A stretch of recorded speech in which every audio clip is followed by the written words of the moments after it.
Hello all, welcome to this session. In this session, I am going to explain about abstract non-access modifier in Java. So let's get started. Abstract is one of the keywords in Java. Abstract is one of the keywords in Java which can be used as a non-access modifier. So far, in the previous sessions, I've covered different modifiers like access modifiers like public, private, default, and protected. And coming to the non-access modifiers, I already have covered about final, static. These were the two non-access modifiers I covered so far. But in this session, the last non-access modifier that is left out, I am going to cover. I'm going to explain, guys. Okay. So this abstract non-access modifier can be specified before methods and classes. Only two items. Okay. In the Java items, you can specify this abstract non-access modifier before the methods and classes. You cannot specify this non-access modifier, that is abstract non-access modifier, before global variables. If you try to specify this abstract non-access modifier before the global variables, right, you will get illegal modifier kind of compiler error. Only these two items you have to specify, guys. Other items you cannot specify, right? So this is a detailed, this topic is very lengthy, guys. Abstract non-access modifier topic is kind of lengthy. So what I have done is I'm just trying to break this topic into two parts. Okay. So in this session, I'll cover all the theory.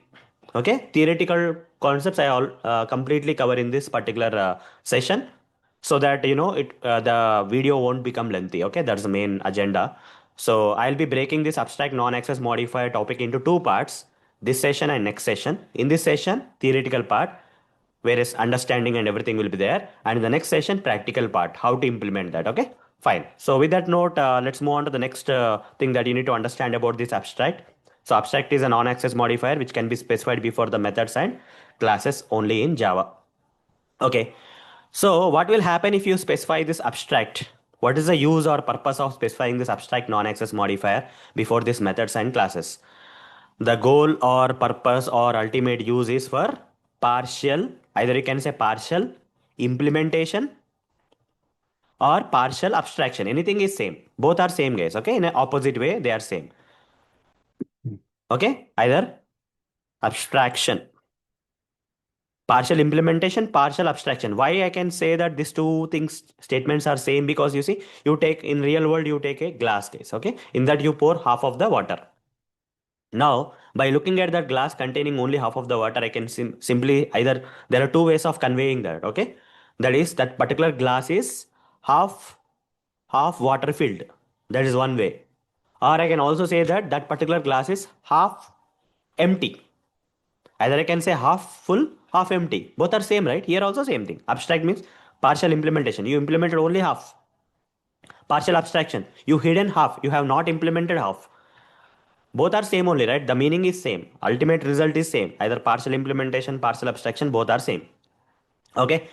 But why we have to use abstract modifier as part of this partial implementation or partial abstraction? What is the need? For that, again, I'll give one more example, guys. That is, assume that, not assume that, in real world example, I'll give otherwise. Okay. So let's say when you go to your road, okay, when you go onto the road, you will see a lot of vehicles, right? So let's say there is a car going on. Okay. Assume that this is a car. I'm just drawing it high level, guys. Okay. Assume that this is a car that you are seeing on the road. The moment you look into the car, you only see the outside aesthetics of this car. Outside aspects of this car only will see. Like how many tires the car has, and whether it is sedan, okay, or it is an XUV or MPV. What type of vehicle you can see that, or you can also see the color. Okay, like is a car, what is the height of the car, what is the width of the car, what are the dimensions of the car? You can see that externally. But lot of things are still hidden, guys. What are they? Can you see the engine of this car? When you go onto the road, a lot of cars will be roaming here and there. And can you see the engines of every car outside? No, right? That is a complex thing, right? Engine is a complex thing that is hidden inside the car. It will be there. Engine will also be there inside the car, but you cannot see that directly. Immediately, you cannot see that. For that, you have to open the dashboard and find out the engine and see that. But you see, a lot of internal workings will be there inside this car. If I change the gear in this car, how it is changing the gear internally, we cannot see. Only we know that is from 1 to 2, 2 to 3. We can see that how the gears are getting first gear to second gear to third. We can see that. But internally, how the mechanism is implemented to change the gears, we cannot see that. Only external aspects we can see that, right? That means in car also, we are showing something, we are hiding something. In this particular car example also, we are showing something, we are hiding something. Why? If I show everything, you will get confused. You will not buy the car. That's the problem. Take the example of this car only, guys. So when you go to the showroom and if I am trying for me to sell that particular car, you came to my showroom and I am trying to sell this car. If I show everything, how the car will be externally, internally, if I open every machine inside, is that possible, guys? No, right? Generally, what is the real world funda is that to take anything, either Java programming or real world aspects, complex things will be hidden, guys. Will not be shown externally. Visual things, important things will be shown externally. Not only car, you take another example at your house. Random example. Let's take what let's say washing machine. You take washing machine. So you can see that you can open the lid of that washing machine. Okay, there may be a glass kind of thing that you can see how the clothes that you put into the washing machine are getting rotated while the washing machine is actually washing those clothes, and a lot of other aspects like how much timer will be there. These days washing machines are advanced. You can see a lot of aspects outside, but can you see how the washing machine is rotating that spiral thing internally? Can you see that mechanism? How the current is getting passed into the washing machine? Can you see that? What connections are made internally? Can you see that? Anything you see, your TV also, your day-to-day TV, you watch a lot of programs, right? You only see the movies. Who will worry about which chips are there, which chip is connected to which chip? Who will see that? All the complexity in real world will be hidden internally. Same thing if I want for Java projects. If I want to have that kind of feature for Java projects where I want to show whatever I want to show, whatever I don't want to show at this particular level, I want to implement that internally at a next level. I should not have everything at high level implemented. Okay. So here in this car also, if you open the dashboard, you can see internal things. If I open the TV, I can see the chips and all. If I open the screws of that washing machine also, I can see internally, right?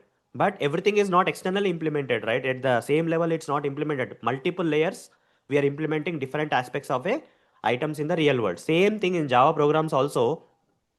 If you implement everything at a top layer, it will confuse everyone. So whenever you are working on bigger and bigger complex projects, there will be a lot of complexity involved where the important things that need to be there at the top layer will be implemented at the top layer. Remaining will be going down one by one down. Okay. How that is possible in Java, guys? How that is possible in Java where I can implement something at one level and next level complexity I'll implement at lower levels. How that is possible? With the help of abstract, it will be possible. But how? For that, you need to understand this, guys. Let's say I'll be implementing something like this. I'll be creating a class. In that class, whatever I can implement, whatever I need to implement, I'll implement. Remaining, which I don't want to implement, okay, I'll be implementing in the child classes. So I'll make this particular class a parent class of another class known as child class. The complexity things, I'll take it to the child class.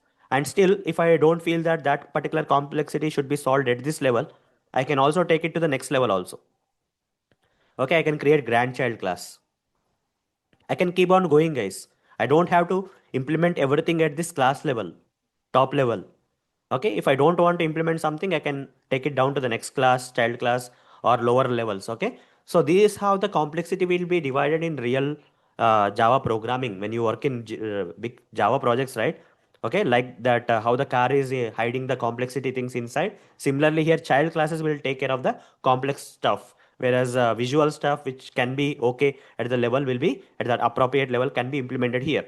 So how we generally implement the things code inside this classes with the help of methods, right? Generally, what is will be there? Methods will be there.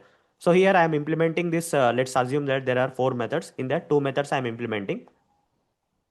Other two methods. Okay, other two methods. This is one method. Other two methods I don't want to implement. Okay, so here two methods I have implemented. Two methods. Only declaration I am doing. Here this method has a starting point and ending point. This method also has a starting point.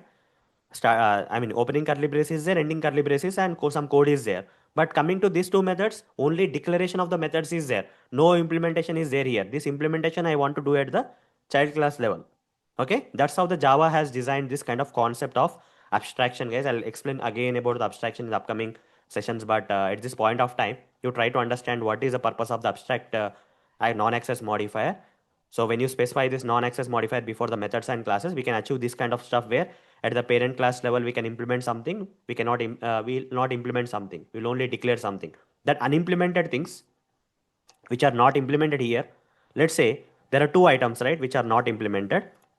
Let's say there are two items which are not implemented. These two items, let's assume that this child class will inherit whatever the things are there in the parent class. As part of the non-implemented things also it will inherit. Okay, non-implemented things also it will inherit. So in that two items, one of them I implemented, other one I have not implemented. Okay, out of these two items, I have implemented one, I have not implemented another one. Now to implement the other one, I have to create one more child class, and in that child class, the remaining unimplemented method will be implemented here.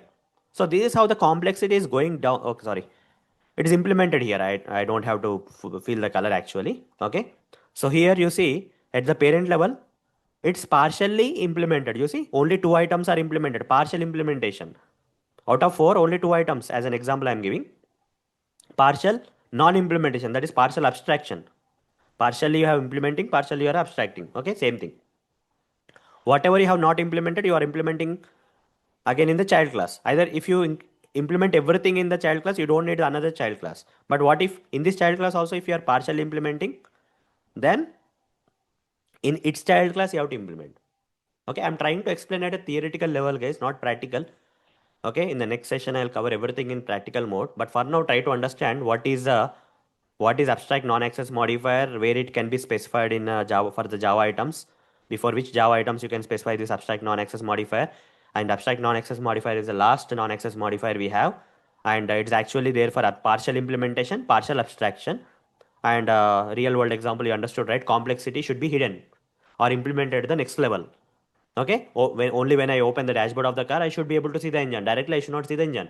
That's what is a I'm just taking the implementation to the next level. Here the same kind of concept can be achieved in Java programming. As part of the Java projects, you can create this kind of inheritance kind of structure where parent class, where partial implementation is there or partial abstraction is there. I need parents child class, you will be implementing either full, or if you are not implementing full, again you will create one more child class for that child class and implement it. Okay, this what is a concept. Okay, now if you understood this abstract non-access modifier concept, you'll be able to understand the next session, guys, where I'm going to explain everything about abstract non-access modifier in a practical way as part of the Java. Okay, so that's all for this session.